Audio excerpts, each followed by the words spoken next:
Chandbali block रे BPM को कार्यालय रे पसी एमबीके सस्मिता साहू बीपीएम को कार्य में बाधा सृष्टि करने और तांको दुर्व्यवहार घटना रे ब्लॉक रे कार्यरत एमबीके और सीआरपी माने निंदा करने सहित विवादीय एमबीके सस्मिता साहू को उपरे कार्यानुष्ठान पई दाबी करिसेंती। चांदबाली एनएससी रे 25 लाख टंकार दुर्नीति और कार्य अवहेला पाई 2 एमबीके और 3 जन सीआरपी को पूर्वर सेमानक दरमा बंद सहित सेमाने कौनसी स्थान रे कार्य मध्य करुनथिले। पूर्व बीपीएम विवाद रे थिबा सेहे सीआरपी श्रीमती महांती, बेबीराणी नायक और ममता भूया एमबीके सस्मिता साहू और जमुना मिश्र को पुनः नियुक्ति देइथिले मध्य सेमाने कौनसी स्थान रे कार्य करुनथिले। हेले वर्तमान बीपीएम बीणापाणी मिश्र सेमानकर दरमा बंद करने एमबीके सस्मिता साहू कार्यालय रे पसी श्रीमती पंडा को अशालीन व्यवहार करथिले और वीडियो उत्तोलन करी तांकर भावमूर्ति उपरे आंच आनिथिले। एही घटना रे आज समस्त सीआरपी और एमबीके माने निरपेक्ष तदंत सहित दोषी उपरे दृढ़ कार्यानुष्ठान दाबी करिसेंती। बीपीएम मैडम विरुद्ध में संपूर्ण मिथ्या। बीपीएम मैडम सेमती कौन भी दुर्व्यवहार कौन स्टाफ को करती नहीं, से सब समस्त को हेल्प करती आ बहुत कथा बुझाती। भी जो भाषा शैली भी करवा बुझेबाटा बहुत आम इम्पोर्टान्स मैंने आम जीवन भी से बहुत माने किसी भी उन्नति आनी देती। यहाँ टोटाली मिथ्या। से टोटाल मैडम बहुत सपोर्ट करती, बहुत आमको भी बुझाती, बहुत उपायदायी कथा भी आमको से कहती। आम जोटा भी आम दैनंदिन जीवन में आम भी यूज करके भविष्य में भल कार्य भी कर पर्टिकुलर एनएससी अटे आम रूराल अंचल कौन स्टाफ दरमा केत भी अटकाए ना जिते भी आम रही मैडम सागे आम सपोर्ट मंथली रिपोर्ट देखे आम सागे दरमा मैडम दिखाई कौन कथार आमको अभला मैडम किसी कहते सपोर्ट बहुत करती आम संपूर्ण मिथ्या। जी भी कर विरोध में कार्यानुष्ठान शीघ्र निया तदंत शीघ्र करमको उपयुक्त न्याय मिले। सत्यासत्य आज पर्यटन मत किसी रिपोर्ट देना जड़े एमबीके सस्मिता दास बालिगा से गत 2 दिन तले गोटे वर्ष रिपोर्ट नहीं आसला। रिपोर्ट नहीं आसला मुझे रिपोर्ट तदारख करने समय से मत बहुत खराब व्यवहार कला।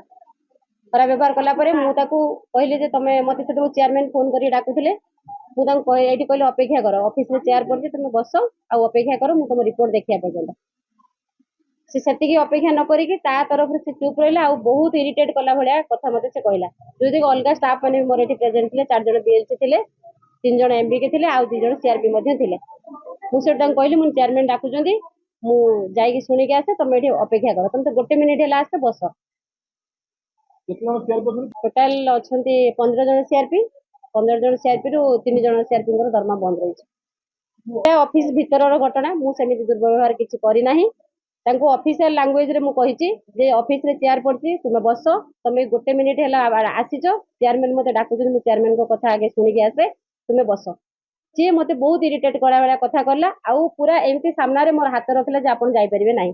सी मोर जन जूनियर स्टाफ चेयरमैन को सम्मान देबा को आगे चेयरमैन को पाखु देखा करते जीवा बेले से मत अटकेला। मु तांको ऑफिशियल कथा कहि तुम मैनर चिकिन कि तुम एबे आसिलो मत अपेक्षा कर कि एठी बस मु तुम चेयर दोची तुम एठी बस रिपोर्ट न देखला मु कोन तुम रिपोर्ट आने पे जाई थांती कि गेट पर्यंत जदी तुम एते व्यस्त अछ मु वीडियो डाकुची तुम बस। बीपीएम मैडम मझे थर मो पाखे से अभियोग करते जे सर एनएस एरिया कार्यरत थी केत सीआरपी से वर्क परफॉर्मेंस किसी रिपोर्ट ठीक ढंग से सबमिट करूना तेणु से दरमा को बंद कर रखा रिपोर्टिंग ठीक कले से भितर आम से दरमा दे पार एवं से दीर्घ समय धरी रिपोर्ट दे पारे ना बोलिकी सीआरपी माने जो मैंने अभियोग कर बीपीएम मैडम कहले सर आमको ठीक ढंग रिपोर्ट देना आम जदि सरकार अर्थ को एमती भाव में देदेबा ताले सरकार पाखे उत्तरदायी रहा। सोशल मीडिया रे व्यवहार खराब कर प्रचार कहते से विषय में समीक्षा करी जी प्रकृत दोषी ताको दंड दिया विचार व्यवस्था भितर सरकार कार्य जो मैंने बाधा देवे से आईन क्षमा दिया ना आईन। चांदबाली प्रशांत कुमार पाणी रिपोर्ट सनस्टार टीवी।